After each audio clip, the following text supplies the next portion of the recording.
You worthless poor person without money, divorce is what you get. Saying this, David left after putting down the divorce papers. I stared blankly at the divorce papers from my hospital bed. I had indeed suspected it for some time. But still, to think he was actually cheating. And he decided to dump me because I got pregnant and couldn't earn money while hospitalized? Mom? I looked up, startled by my dear son's voice, and there stood Alex and my father. My father frowned upon seeing what I was holding. What are you going to do? It's decided. I pushed myself to be discharged from the hospital early, and I headed to the bank where David was. My father, who had driven me there, said, "Hang in there," and left me in front of the bank and drove away. As I entered the bank, David, noticing me, frowned. Coincidentally, there were no other customers in front of him. I walked straight toward David. "I'm going to close all the company accounts." "What?" "Let's show him whose daughter he angered." As David paled, I smiled slyly. "I am Lindsay Johnson, a 32-year-old corporate executive and mother of one. I have a 7-year-old son, Alex, and a husband, David. David and I met at a mixer held by a mutual friend during our college years. At the time, we were not particularly interested in each other. And just exchanged contact information." "Hey, weren't you at the mixer with Lindsay, right?" Ah. "David?" The following year, by chance, I used the bank where he worked, and we reconnected. This led to us frequently staying in touch, and eventually, we started dating. Then, after I got pregnant with Alex, we got married. David was known for his serious and meticulous work. Because of this, our friends envied us. I, too, was glad to have married him. "Mom, why is this happening?" "Just wait a moment, honey. Mom doesn't know the details yet, but I'll find out." "Okay." Perhaps Alex inherited his traits from David. He is studious and highly curious. He constantly asks, "What's this? Why is this?" So, I also find myself constantly learning. Surprisingly, Alex admires not David but my father. My mother passed away from illness, and my father, who was busy with work, raised me single-handedly. "Sorry, but I really can't stand your father." "Well, it can't be helped, but don't tell him that. He's actually quite sensitive about it." "I wouldn't say that. My father is a kind person, but he looks tough and rather scary." David is uncomfortable around my father's intimidating appearance. Knowing this, my father tries not to interfere too much. That's why, at first, we were able to lead a peaceful life. A smooth-sailing life. However, that changed abruptly after we got married. "Hey, where did you put my smartphone?" "Don't talk like that." "Isn't it still charging?" David grumbled first thing in the morning. Actually, David's phone had been plugged into the charger since before he went to bed. Instead of an apology or thanks, he clicked his tongue in irritation, which frustrated me even more. David has changed since we got married. He often says, "I'm an elite banker. You live a comfortable life because of me." However, David doesn't contribute financially at home. He spends his entire salary on himself, yet acts as if he is the one supporting our household. In reality, I am the one who supports our family's finances. I pay for the utilities and the groceries. "Hey, what's with these new clothes?" "They're for Alex. His old clothes are too small now." "Don't spend my money on luxuries. I'm spending my own salary. I don't even have access to your bank account." Yet, whenever I take Alex out for a meal or buy him new clothes on weekends, David immediately complains. It seems he dislikes any minor luxuries we indulge in. On the other hand, my father is someone who doesn't hesitate to spend money for us. "Isn't the current apartment too cramped?" That's why I bought the condominium that David wanted to live in. I can be nearby without living together. With a smile, he bought the condominium and gifted us the top floor. And he lives on a different floor in the same building, so he can help us in times of need. Mom, can I go to Grandpa's place? Of course, but don't stay too late just because it's the same building. Come back before it gets dark. Okay. It's no wonder Alex is closer to his grandfather than to his father, David. Whenever he has time, Alex goes to my father. Where's Alex? He's with Grandpa. Interestingly, David never complains about my father. Also, he seems to refrain from saying anything about Alex to my father. Perhaps worrying about being reported. It's only towards me that he's assertive. Certainly, I keep quiet to avoid troubling my father. Well, if it's just complaints, I can ignore them. I used to think lightly of it. Because of this, David does not participate at all in parenting. I've been called by Maggie, so I'm going out. Again? The one taking away his parenting time is David's childhood friend, Maggie Hill. I don't just dislike her, I detest her. David and I are like siblings. So, please don't get the wrong idea. She always says that whenever we meet. Yet, she keeps claiming that she knows David better from their past, which is annoying. My mother-in-law also dotes on Maggie, which complicates things further. Why didn't David choose Maggie instead of that woman? He should have married her. Whenever I'm called to my in-laws' house, she deliberately makes such comments within my hearing. Although my father-in-law scolds her, she doesn't seem to care. Maggie claims to be a natural airhead. I'm naturally ditzy, so I tend to rely on David. I don't mean to make you uncomfortable, Lindsay. That might be excusable if she were younger. However, she is 28 years old. It's high time she acted her age. The reason the two never got together is because of my father-in-law's presence. I don't even want to call that woman my daughter-in-law by any stretch. If you insist, I'll divorce you.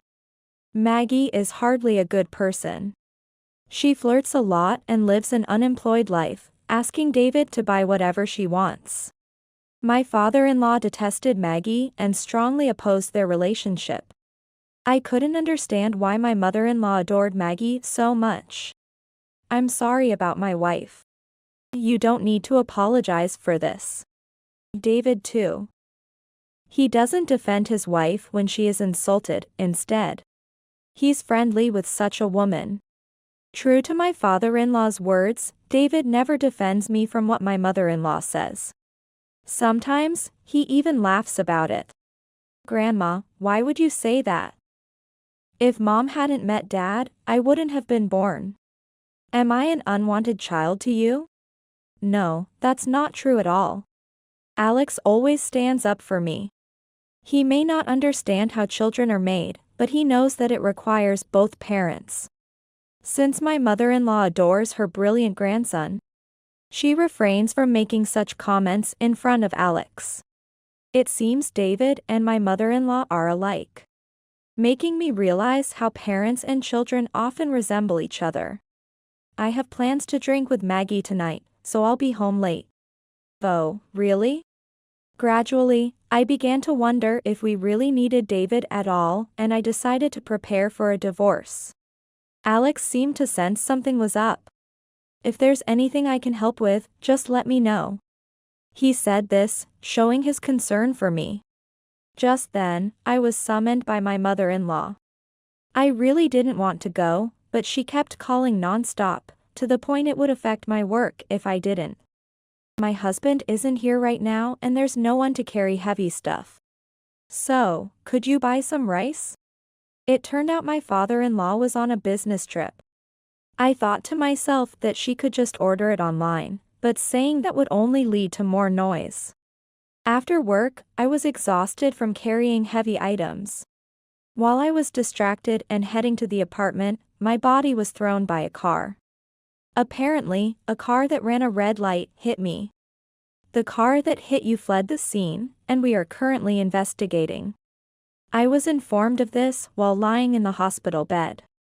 For now, I left Alex in the care of my father and had to stay in the hospital for a while. I had broken my arm and couldn't work properly. Worried about this, my father scolded me, saying, "First, worry about your own health." Alex and my father-in-law who hurried back after hearing about the incident, frequently visited me. But David and my mother-in-law didn't visit at all. Well, that was within my expectations. "I'm coming in." What? So I was surprised when David came into the hospital room. "Here, sign this," he said as he put a divorce paper in front of me. David's name was already on it, and my mother-in-law's name was in the witness section. "With that arm, you can't work. Now that you can't earn money, you're useless to me." What is that supposed to mean? Also, Maggie is pregnant with my child. I was stunned by his words. Maggie pregnant with David's child. I'm going to marry Maggie. So just sign this quickly. Saying this, David turned his back on me quickly, as if to say he had no more use for me. "You worthless poor person without money, divorce is what you get." Saying that, David placed the divorce papers on the table and left. I stared blankly at the divorce papers from my hospital bed. I had been suspecting it for a while. But still, to actually have been cheating. And he's throwing me away because I got pregnant and can't earn money while hospitalized? "Mom?" Startled by my precious son's voice, I looked up to find Alex and my father standing there. My father frowned upon seeing what I was holding. "What are you going to do?" "It's decided," I answered, looking straight at my father, who nodded in agreement. "Now, let's retaliate." I asked to be discharged from the hospital a bit early and headed to the bank where David was. My father, who drove me there, said, "Hang in there," and dropped me off in front of the bank before heading off.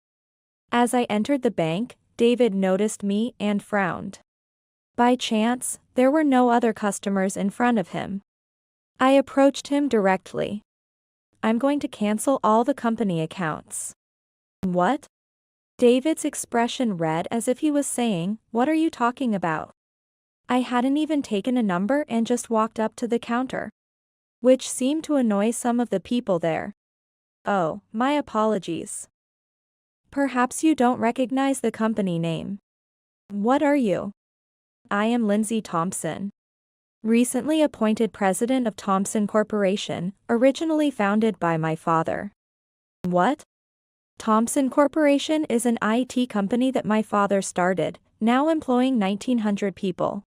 It has grown rapidly in a single generation and is quite well known in this area and in the industry."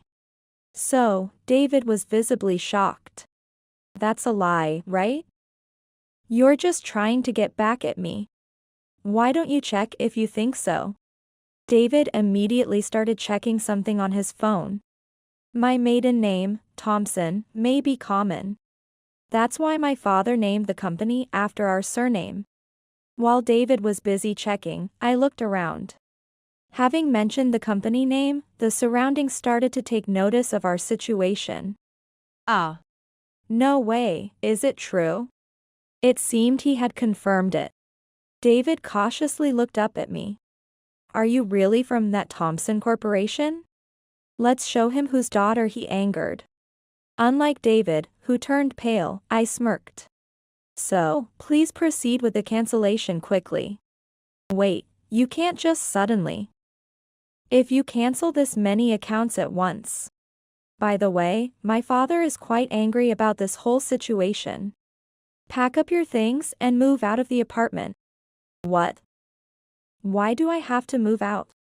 It seems he had forgotten that the apartment was purchased by my father, who is also listed as the owner.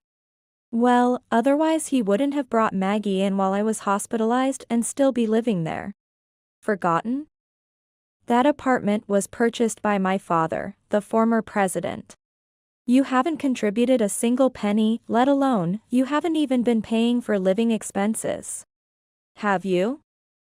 All your money has been going to your childhood friend and lover, Maggie. In fact, you've been living off my salary. Whose earnings have you been living off, I wonder? That's. And now, because she's pregnant, you expect me to hand over the apartment to you and your lover? How much more do you intend to mock me? I said it loud enough for everyone around to hear. Naturally, David was flustered. David Johnson has always been known for his seriousness.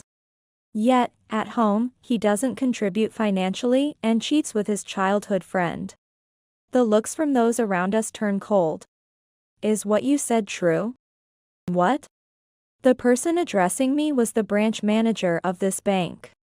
He had been here for a while and had overheard our conversation. It seems I need to have a detailed discussion with you.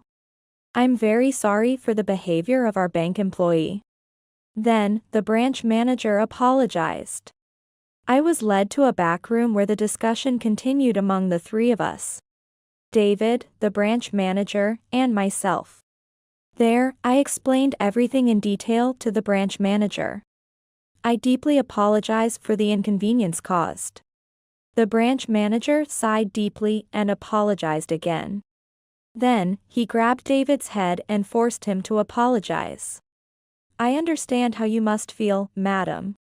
It's only natural you wouldn't want to entrust your significant funds to a bank that employs such a person. If you wish to cancel the accounts, I will arrange it. I'm no longer his wife. If you agree to one condition, I will reconsider the cancellation. The two of them looked up, hopeful. It was a favorable proposal for the branch manager, but the worst possible for David. If you fire David Johnson here, I will continue to do business with this bank. What? That is, of course, expected. I was already planning to dismiss him. It seemed that the branch manager had already intended to do so. David initially looked confused, but his face slowly turned red. As he was about to say something, another bank employee approached us. Excuse me, Ms. Johnson, your father has arrived. I had asked the branch manager to let my father in, and David, thwarted, closed his mouth in dissatisfaction. Wait, why even me? What? Mom? Sorry to have kept you waiting. My father entered, firmly holding my mother-in-law's arm. Seeing me, my mother-in-law glared at me fiercely. This is your doing. What are you thinking? Doing such a thing to a mother, even if by marriage, I will never forgive you. Be quiet. When my mother-in-law started to shout, my father, with an even more intimidating look, scolded her sharply. Startled, not only my mother-in-law but also David gasped and fell silent. I know you've been harassing my daughter. Calling her for errands, making her carry heavy things. And then saying out loud that you prefer your lover, Maggie, over her. And my son-in-law, David, not only fails to defend her but laughs, leaving their child to stand up for her. What does that mean? My father's voice of anger echoed through the bank. David tried to intervene but stopped when glared at by my father. And it has been confirmed that Maggie Hill was the person who hit Lindsay. She has already been arrested by the police. No way, Maggie doing such a thing. What are you surprised about? You are the main culprit. Father scolded her again. Meanwhile, David, apparently unaware, stood frozen, uttering, "What? You and your son are the worst. Lindsay, let's go." Yes. With that, I followed my father outside. The branch manager followed us, repeatedly apologizing. Thinking that I could perhaps continue the contract with this branch manager, I heard loud voices arguing behind us. It seemed that David and my mother-in-law were blaming each other. The voices could be heard outside. And I could see the customers and other bank employees whispering among themselves. So, what we heard earlier is true. Everything went according to plan. Yes. They reacted just as we expected, which helped a lot. We executed our plan perfectly and left the bank laughing boldly. As a result, David was safely fired. Thanks to the police conducting a thorough investigation, Maggie Hill will receive a prison sentence. It also came to light that my mother-in-law had instigated Maggie to stage a hit and run to eliminate me, leading to her being taken away by the police as well after my father-in-law divorced her. Mom, Grandpa, welcome back. We're home. Thank you for looking after Alex, father-in-law. It's nothing. It looks like you settled everything nicely. After confronting David and others at the bank, I went to pick up Alex, whom I had left in my father-in-law's care. He also helped a lot this time. He found evidence that my mother-in-law was instigating Maggie and a note detailing plans to eliminate me, which he submitted to the police. I thanked him for that, and he responded with a smile, "You did well." Since then, my days have become busier than ever. I was already busy as a board member and expected successor. But now that I have become the president, the responsibilities have grown even larger. Meanwhile, my father started a new company. I've always wanted to start a new company. He was excited to pass on the presidency to me, pushing me to take over the company to get back at David. With both of us busy, my father-in-law has been looking after Alex. It turns out that his business trip was forcefully arranged by my mother-in-law, who had an affair with her boss. He took early retirement and moved into an empty apartment in our building. I'm currently studying about working from home. I plan to have him take on some work eventually. So I've sent someone knowledgeable to train him. He seems very capable, and I'd like him to flourish in the new company. The fathers seem to have really hit it off after this incident, often visiting each other's rooms to drink and chat. On the other hand, David, ousted, has returned to his now empty parental home, unable to secure a job at another bank due to the rumors spread by my father and me. He's been left unemployable, resorting to paying compensation through death. Now, he's frantically working part-time, having reached out to us in desperation. But we have collectively ignored him. He was once rumored to be on track to become a branch manager, but has significantly fallen from grace. When I grow up, I want to be like Grandpa. Alex has grown to respect my father even more after this incident, seeing him as a hero who saved us from the dreadful actions of David and my mother-in-law. Then, will you take over Grandpa's legacy someday? Yes. My father beams at Alex's willingness to follow in his footsteps. Determined not to be outdone by such a loving grandparent, I resolve to push even harder. Eventually, both my company and my father's company stabilized. Mom, welcome home. You look tired. Despite being exhausted, I came home to find that my father-in-law had prepared dinner. I helped with cooking today. Is that so? Good job, Alex. I'm looking forward to dinner. As I praised a smiling Alex, my father returned home late. Then, the four of us gathered at the dinner table, sharing a meal and laughter. In stark contrast to our unified family, David and his family had fallen apart. David accumulated debts upon debts, eventually resorting to shady loans. And I heard rumors he ended up on a ship. His parental home was sold to pay off his debts, and my mother-in-law, now homeless, was spotted living under a bridge. By the way, I received an apology letter from Maggie's parents. They're good people, so please read it. If you say so, Father. According to the letter from Maggie's parents, she gave birth in prison. They took custody of the child, and after Maggie's release, they moved far away so she wouldn't rely on them.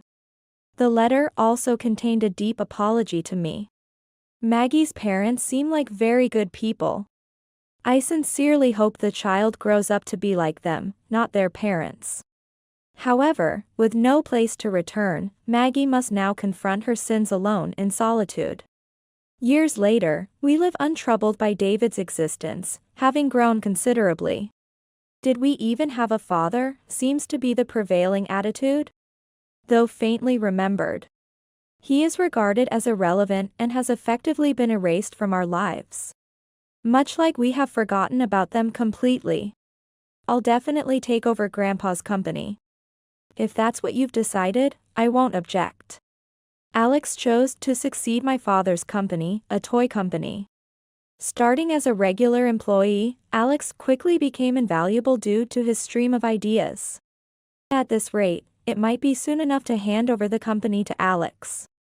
Smiling, my father contemplates retiring to the countryside once he entrusts the company to Alex. I, too, have found a successor and am vigorously training him. Once he is fully capable, I might consider early retirement to pursue new paths.